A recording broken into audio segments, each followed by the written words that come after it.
নমস্কার বন্ধুরা, কেমন আছেন সকলে? আশা করি সকলে ভালো আছেন। চুলাই চমৎকার চ্যানেলের আরও এক নতুন রেসিপি ভিডিওতে আপনাদের সকলের স্বাগত। আমাদের আজকের রেসিপি হলো নিরামিষ সাদা আলুর দম। রেসিপিটি ভালো লাগলে চ্যানেলটিকে অবশ্যই সাবস্ক্রাইব করে বেল নোটিফিকেশন অন করে রাখবেন। লাইক, কমেন্ট, শেয়ার করতে একদমই ভুলবেন না। চলুন রেসিপিতে ফিরে আসা যাক। সবার প্রথমে একটা কড়াই ভালো করে গরম করে নিয়ে তাতে 2 চামচ পরিমাণে বাটার দিয়ে দিলাম। বাটার মেল্ট হতে শুরু করলে তাতে লম্বা লম্বা করে কেটে রাখা আদা কুচি এবং ক্যাপসিকাম কুচি অ্যাড করে দিলাম।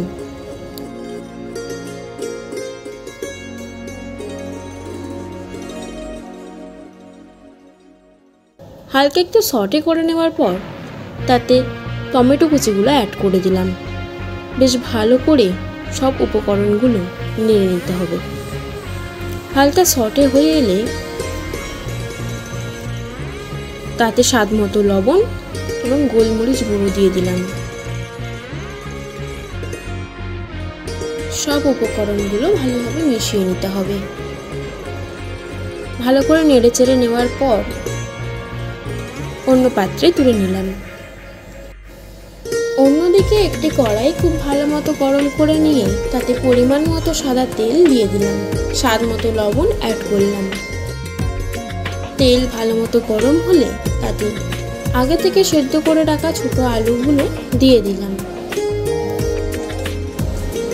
আলুগুলো খোলা শুদ্ধ নুন দিয়ে সেদ্ধ করে রাখা ছিল, এখন খোলা ছাড়িয়ে পরিমাণ মতো নুন তেলেতে দিয়ে হালকা লালচে করে ভেজে নিতে হবে। আলুগুলোকে খুব ভালো করে নেড়ে চেড়ে ভেজে নিতে হবে।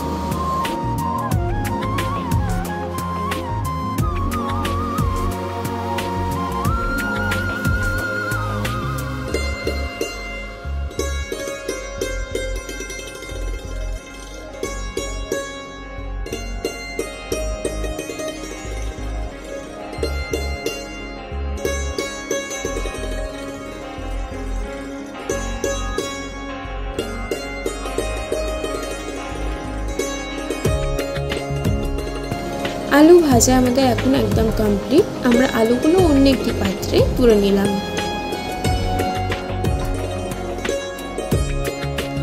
ভেজে নেওয়া আলুগুলো আমরা এখন অন্য একটি পাত্রে তুলে নিয়েছি। এখন ওই তেলেতেই একটা শুকনো লঙ্কা, একটা তেজপাতা এবং একটা ছোট এলাচ, একটা দারচিনি, 3টে লবঙ্গ, 1 চামচ গোটা জিরে এবং হিং ফোড়ন দিয়ে আদা বাটা এবং কাঁচা লঙ্কা বাটা অ্যাড করে দিলাম।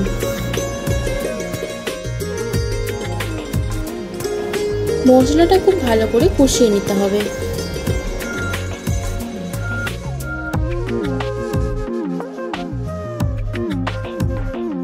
মশলা কষানো আমাদের কমপ্লিট। এখন 1 চামচ পোস্ত এবং 6 থেকে 7টা কাজু বাদাম বাটা দিয়ে দেবো। উপকরণগুলো একসাথে খুব ভালো করে কষিয়ে নিতে হবে। ততক্ষণ পর্যন্তই কষাতে হবে যতক্ষণ না তেল ছাড়ছে। মশলাটা কষানো আমাদের কমপ্লিট। মশলা থেকে খুব সুন্দর তেল ছাড়তে শুরু করেছে। ঠিক এমন সময় খুব সামান্য পরিমাণ জল ব্যবহার করে জিরে গুঁড়ো এবং ধনে গুঁড়ো অ্যাড করে দিলাম।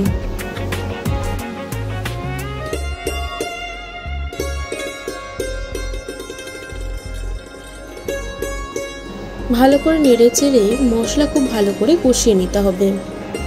তেল ছেড়ে এলে গ্যাসের ফ্লেম লো করে তাতে ফ্যাটানো টক দই অ্যাড করে দিলাম।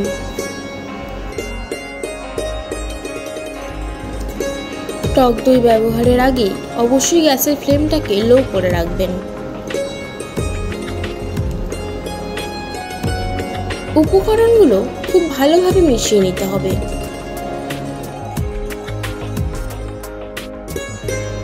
এটাই হচ্ছে সাদা আলুর দমের মেন গ্রেভি। কিছুক্ষণ ভালো করে নেড়ে চেড়ে নেওয়ার পর এখন আমরা স্বাদ মতো চিনি অ্যাড করে দিলাম।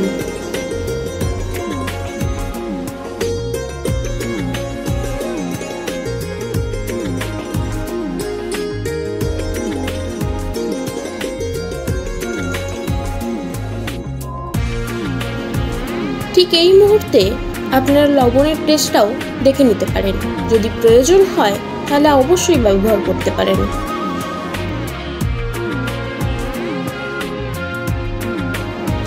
আলুর দমের মশলা কষানো একদম কমপ্লিট। আগে থেকে সেদ্ধ করে ভেজে রাখা আলুগুলো আমরা এতে অ্যাড করে দিলাম।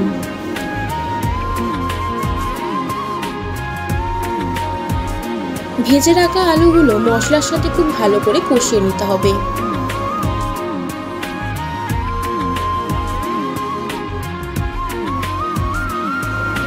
আলুগুলো মশলার সাথে খুব ভালো করে কষানো হয়ে গেছে।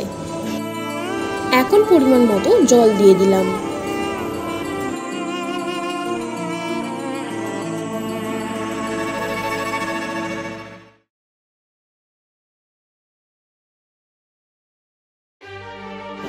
ভালো করে নেড়ে চেড়ে মিশিয়ে নিতে হবে।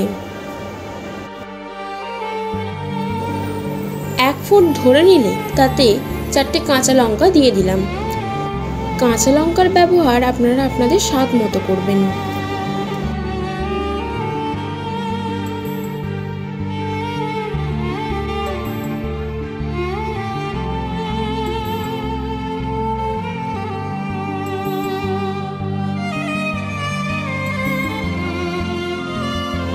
বেশ কিছুক্ষণ ভালো করে নেড়েচেড়ে নেওয়ার পর তাতে রোস্টেড কসুরি মেথি অ্যাড করে দিলাম। আবারও ভালো করে মিশিয়ে নিতে হবে। কিছুক্ষণ ভালো করে নেড়েচেড়ে নেওয়ার পর আগে থেকে ভেজে রাখা ক্যাপসিকাম এবং টমেটো এতে অ্যাড করে দিলাম। উপকরণগুলো খুব ভালো করে মিশিয়ে নিতে হবে।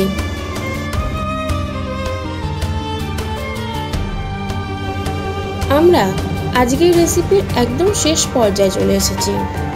খুব সুন্দর তেল ছেড়ে দিয়েছে। ঠিক এই মুহূর্তে লক্ষ্য রাখবেন যাতে নিচে বসে না যায়। অনবরত নেড়ে যেতে হবে। আলুগুলো খুব ভালো করে সেদ্ধও হয়ে গেছে। গ্রেভির ঘনত্ব আপনাদের মনের মতো হয়ে এলে রেসিপি একদম কমপ্লিট। চলুন ফিরে আসি পরিবেশনের পর। আজকের রেসিপি আপনাদের কেমন লাগলো বাড়িতে ট্রাই করে কমেন্টে অবশ্যই জানাবেন। আজকের জন্য এই পর্যন্তই। ধন্যবাদ।